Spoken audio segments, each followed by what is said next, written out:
Saudações, comunidade acadêmica. É um prazer reencontrá-los, ainda que de forma remota. Como medida de prevenção contra a contaminação pelo Covid-19, é do conhecimento de vocês, estamos todos isolados em casa, mas não podemos nos distanciar do processo ensino-aprendizagem. Então, a forma eleita foi essa. Nós vamos nos encontrar à distância, vocês terão livre acesso às aulas e terão um canal aberto para esclarecer as dúvidas, lembrando sempre que a companhia da doutrina é muito necessária. Vocês vão usar como suporte essas aulas, que são curtas, não são aulas com a mesma duração das aulas que nós temos presenciais, são menores um pouco, até pelo tamanho dos arquivos para ficar postando. Então, vocês precisam do amparo doutrinário, ok? Essa é uma aula do 7º período. Conforme vocês já viram, a primeira aula que foi postada tratava de princípios gerais das ações penais. E eu prometi para vocês que a próxima aula trataria dos princípios específicos da ação penal pública e logo em seguida princípios específicos da ação penal privada. Então, vamos a eles. Veja bem. O primeiro dos princípios da ação penal pública é o princípio da obrigatoriedade. O que significa isso? Pessoal, significa que, quando o crime é de ação penal pública, a iniciativa da ação penal é do Ministério Público e não está sujeita a nenhum critério de conveniência por parte do ofendido. Né? É claro que vocês já viram que a ação penal pública tem subdivisões. Nós temos a ação penal pública condicionada e a ação penal pública incondicionada.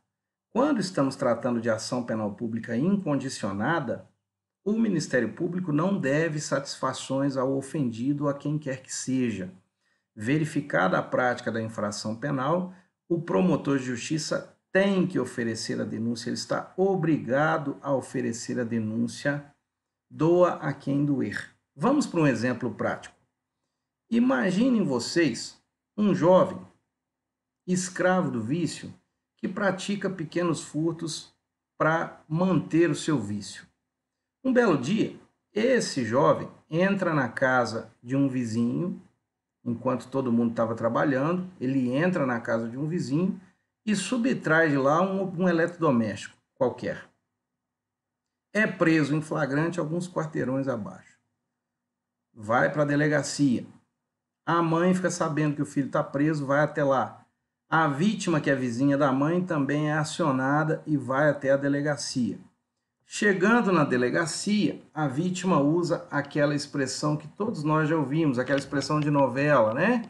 Senhor delegado, eu quero retirar a queixa. Eu conheço a mãe desse jovem, é minha vizinha, é minha amiga, eu sei da luta dela, da peleja diária dela com o vício do filho, e como o meu aparelho aí foi recuperado, não tive prejuízo nenhum, eu queria retirar a queixa. Isso vai ser possível? Não vai ser possível. Por quê? Porque o crime de furto ainda é um crime de ação penal pública incondicionada. O legislador, no pacote anticrimes do final do ano passado, teve a oportunidade de modificar a natureza da ação penal também no furto e não fez. Eu, particularmente, considero que o legislador perdeu a oportunidade, porque o crime de estelionato passou a ser um crime de ação penal pública condicionada à representação. Agora, o crime de furto, mesmo no caso do furto simples, ainda é um crime de ação penal pública incondicionada, tá certo? Então, nesse caso, não haverá o que fazer. A mãe da vítima, a mãe do réu, mesmo sendo amiga da vítima do delito, infelizmente vai ver o seu filho processado. Por quê? Porque o crime é de ação penal pública incondicionada. Esse jargão de retirar a queixa não terá validade alguma. E, conforme eu já disse, a grande maioria dos crimes do Código Penal é de ação penal pública incondicionada, tá certo?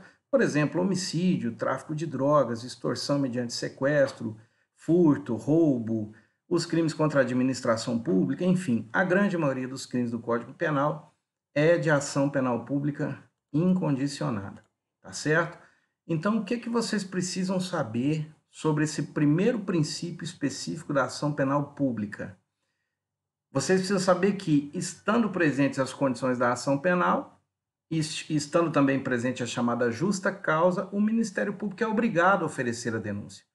Ele não tem opção, porque, diferentemente da ação penal privada, o Ministério Público não está sujeito ao critério da oportunidade e da conveniência.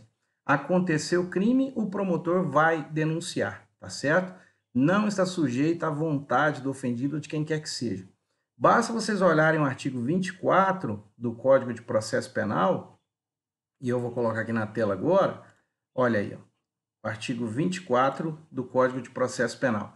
Nos crimes de ação pública, esta será promovida por denúncia do Ministério Público.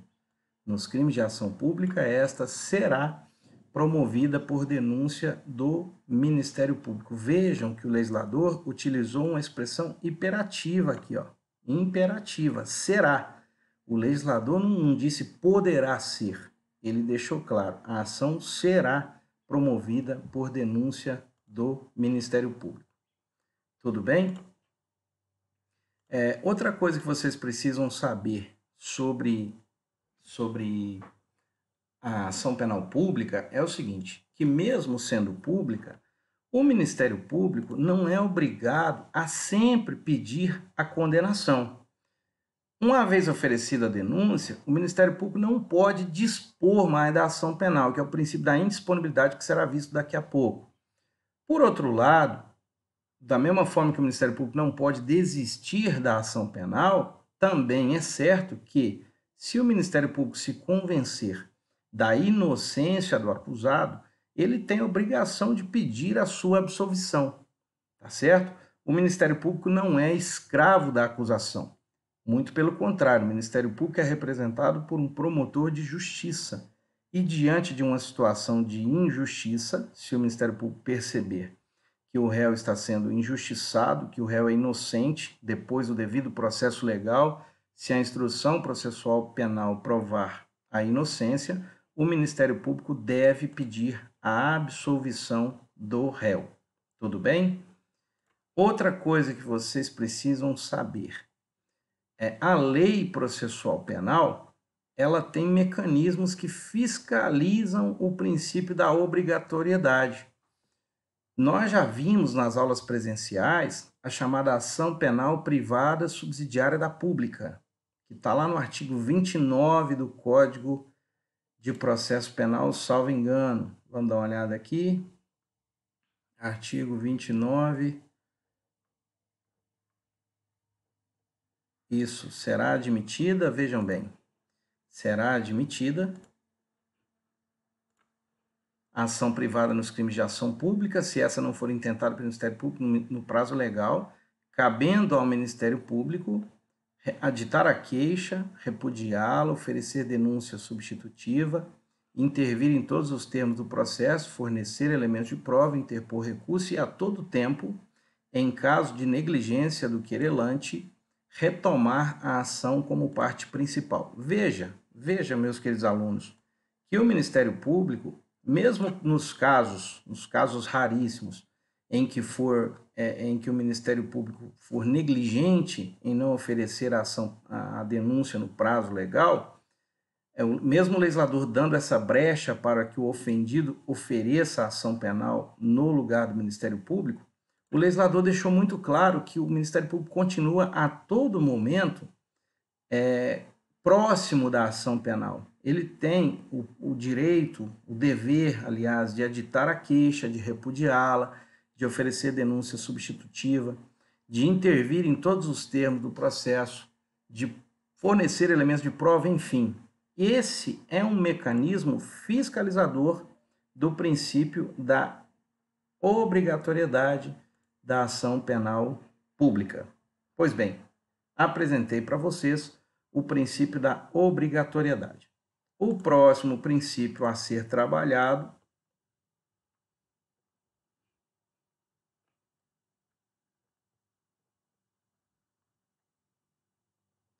é o princípio da indisponibilidade, tá certo? Antes, nós devemos falar de algumas exceções ao princípio da obrigatoriedade.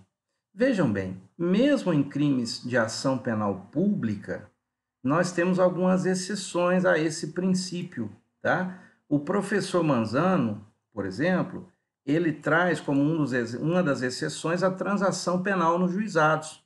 Olha, mesmo sendo crime de ação penal pública, vocês não concordam que existe o instituto da transação penal nos juizados especiais? Essa é uma exceção ao princípio da obrigatoriedade, isto é, mesmo diante da prática do delito, o Ministério Público faz uma proposta de aplicação imediata de pena não privativa de liberdade e não chega nem a denunciar o indivíduo. Esse é um exemplo, é uma exceção, melhor dizendo, ao princípio da obrigatoriedade. Nós temos também os chamados termos de ajustamento de conduta nos crimes ambientais, ou seja, mesmo diante de um crime ambiental, constatada a prática de um crime ambiental, determinada empresa, por exemplo, despeja um produto tóxico no rio, causa uma mortandade de peixes, de animais aquáticos, enfim.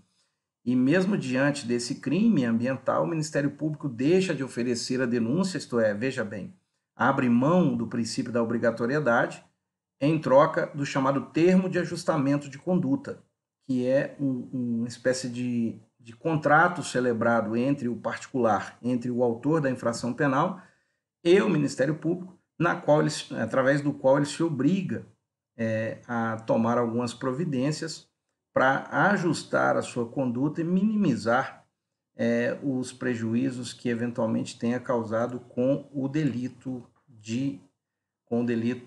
ambiental. Outra exceção ao princípio da indisponibilidade está no parcelamento do crédito tributário.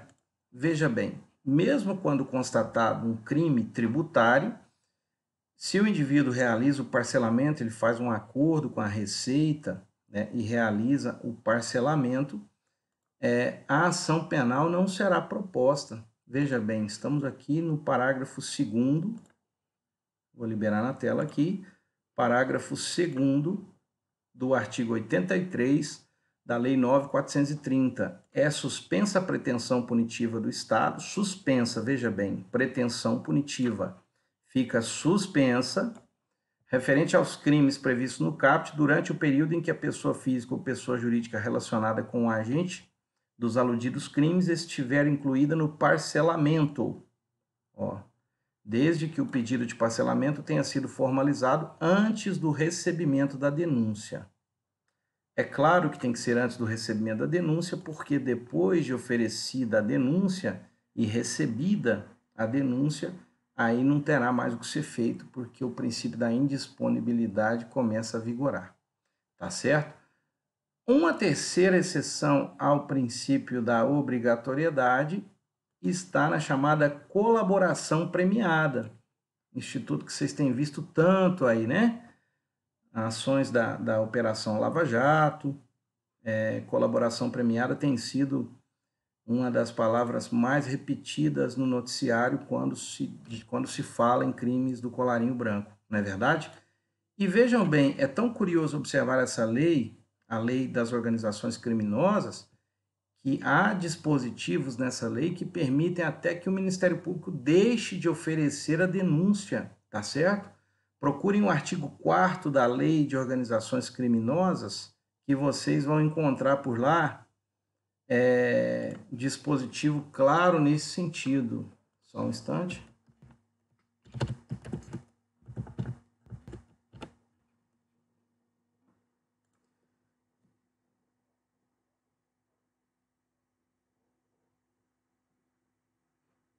A internet está um pouco lenta, mas nós estamos abrindo aqui o dispositivo.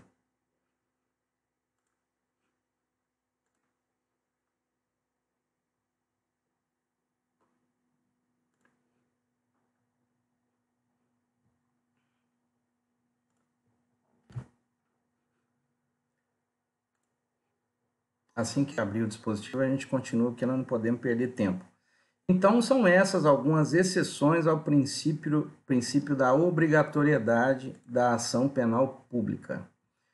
O próximo princípio a ser visto é o princípio da indisponibilidade, que nada mais é que uma subdivisão do princípio da obrigatoriedade. Da mesma forma que, verificada a prática da infração penal, o Ministério Público deve oferecer a denúncia, e uma vez oferecida a denúncia, o Ministério Público não pode desistir da ação penal. Aí, portanto, tem lugar o princípio da indisponibilidade, ou seja, o Ministério Público não pode desistir da ação penal.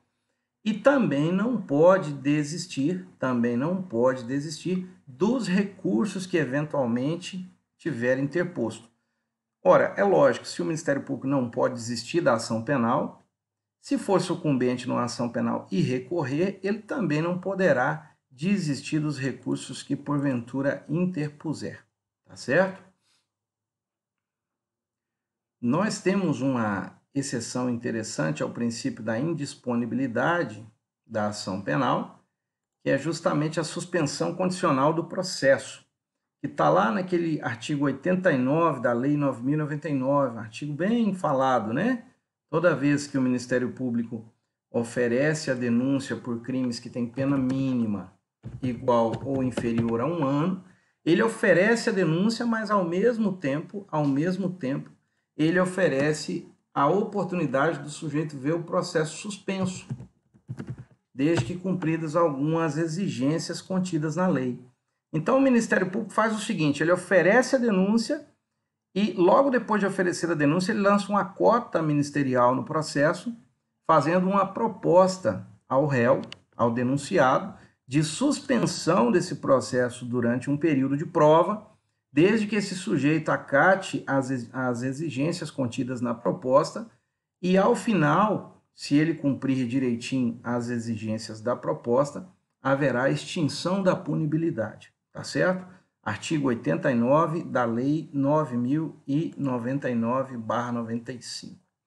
Voltando à questão da Lei das Organizações Criminosas, o artigo 4º, eu estava com dificuldade para abri-lo, mas agora já tenho na tela. Artigo 4º. Olha que interessante.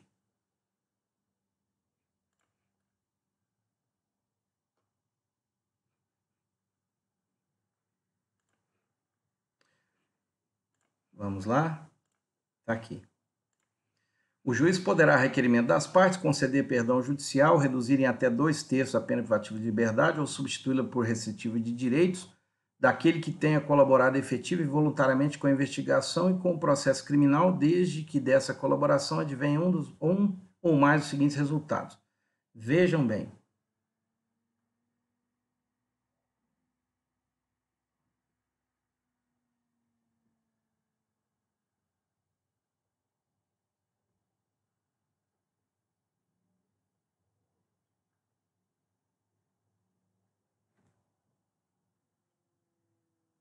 Olha aqui que interessante, pessoal. Nas mesmas hipóteses do caput desse artigo, o Ministério Público poderá deixar de oferecer a denúncia se a proposta de acordo de colaboração referir-se à infração cuja existência não tenha prévio conhecimento e o colaborador, olha aqui, se a proposta de acordo de colaboração referir-se à infração de cuja existência não tenha prévio conhecimento e o colaborador não for líder de organização criminosa e for o primeiro a prestar efetiva colaboração nos termos deste artigo.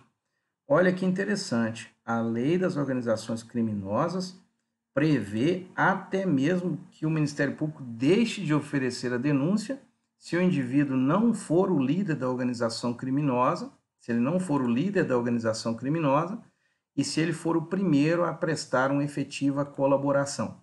Vocês não concordam comigo que é mais uma exceção ao princípio da indisponibilidade? Ou seja, o Ministério Público está, aí voltando à questão do princípio da indisponibilidade, da obrigatoriedade, né? Quando eu falava do princípio da obrigatoriedade, eu encontrei dificuldades com a internet e esse artigo da Lei de Organizações Criminosas não pode ser lido naquele momento. Então, é uma exceção ao princípio da obrigatoriedade, ou seja, mesmo diante de um crime, o Ministério Público está diante de um réu colaborador, de um investigado que decidiu colaborar, sabendo que esse sujeito cometeu um delito, mas em razão da importância da colaboração dele, em razão dele não ser o líder da organização, o Ministério Público deixa de oferecer a denúncia contra esse indivíduo. É mais uma exceção ao princípio da obrigatoriedade, que é o primeiro que foi visto hoje, tá certo? Exceção ao princípio da indisponibilidade, nós citamos o artigo 89 da Lei 9.099. Eu vou parar o vídeo por hora para gravar um segundo vídeo e lançar aqui na mesma aula.